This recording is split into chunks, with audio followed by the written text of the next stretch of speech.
अपना भी नंबर आएगा। कहते हैं ना, जिस घर में बुजुर्ग होते हैं वहां भगवान और खुदा का बसेरा रहता है। पर हर कोई ये बात समझ नहीं पाता। लोग अपने बुजुर्गों का सम्मान कम कर दिया है, उनसे तमीज से बात करना भूल रहे हैं। जो तहजीब हम सीखते आ रहे हैं उससे भटक रहे हैं। आदाब, नमस्कार, सलाम। मैं यूएफ खिलजी हमारे चैनल दिल की अधूरी बातें में आपका स्वागत करता हूं। दोस्तों, कहानी को अंत तक जरूर देखिए। कहानी दिल तक पहुंचे तो हमारा चैनल को सब्सक्राइब जरूर करें ताकि अगली कहानी आप तक पहुंच सके। हमें भी आपके सपोर्ट की जरूरत है। ये कहानी है एक ऐसे ही घर की जहां एक बूढ़ी माँ, उसका बेटा, बहू और उनका छोटा बेटा रहते थे। माँ की उम्र अब 70 पार कर चुकी थी। आंखों की रोशनी कम हो गई थी, कान भी उतना साथ नहीं देते थे, हाथ कांपते थे और पैरों में अब वो ताकत नहीं रही थी। लेकिन माँ का दिल आज भी बेटे के बचपन में अटका हुआ था। माँ और बेटे के बीच बढ़ती दूरी।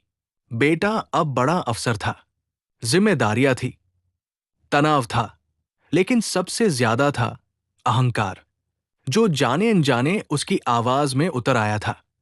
माँ से अगर पानी गिर जाए या दवा समय पर न मिले या कोई बात बार बार पूछ ले तो उसकी आवाज ऊंची हो जाती।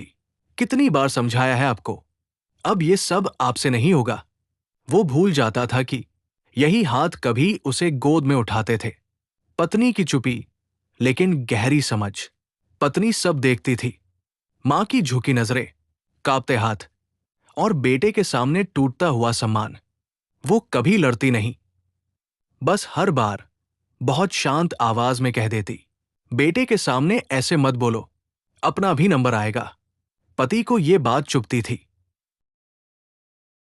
उसे लगता, हर बार वही बात क्यों? मां कभी कुछ नहीं कहती, बस चुपचाप अपने कमरे में चली जाती, तस्वीरों को देखती जहां उसका बेटा कभी नंगे पांव दौड़ता था, कभी उसकी उंगली पकड़कर स्कूल जाता था। वो सोचती, मैंने तो कभी तेज आवाज में बात नहीं की, फिर आज मेरा बेटा। लेकिन मां थी, शिकायत नहीं, सिर्फ दुआ करती थी। एक दिन सच सामने आया, एक दिन वही हुआ जो हर दिन होता था। मां ने बेटे को आवाज दी, बेटा। शायद सुनाई नहीं दिया। उसने जोर से कहा, क्या है अब? क्यों चिल्ला रही हो? इतनी बार क्यों बुलाती रहती हो? कमरे में खेल रहा उनका छोटा बेटा सब सुन रहा था। वो चुपचाप उठा, मां के पास गया और बोला, पापा, दादी से ऐसे बात नहीं करते। एक वाक्य जिसने जिंदगी बदल दी। पति जैसे जमीन में गड़ गया। उसकी आंखों के सामने अंधेरा छा गया। उसे अपनी पत्नी के वो शब्द याद आए, अपना भी नंबर आएगा। उसे समझ आ गया, आज उसका बेटा देख रहा है, कल वही करेगा। जो आज सीख रहा है, आज जिस जगह मां है, कल वो खुद इस जगह होगा।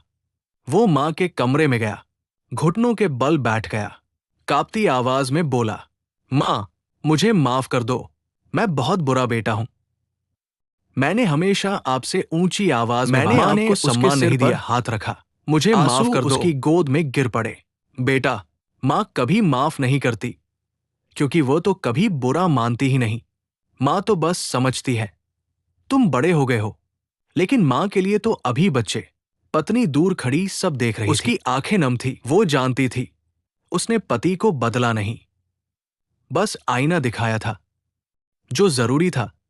आज बेटा ऑफिस के आने के बाद देर रात तक मां के साथ बातें करता, उसके साथ खाना खाता, उनके पांव दबाता। अंत में एक सीख, जिस दिन हम अपने मां बाप से तेज आवाज में बात करते हैं, उस दिन हम अपने बच्चों को वही सिखा रहे होते हैं। हम भूल जाते हैं जो आज हम कर रहे हैं, कल वही सलूक हमारे साथ भी होने वाला है।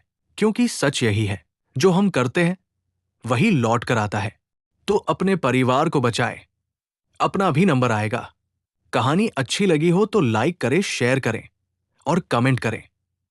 हाँ, हमारे चैनल को सब्सक्राइब जरूर करें दे। कहानी पूरी सुनने के लिए आपका शुक्रिया।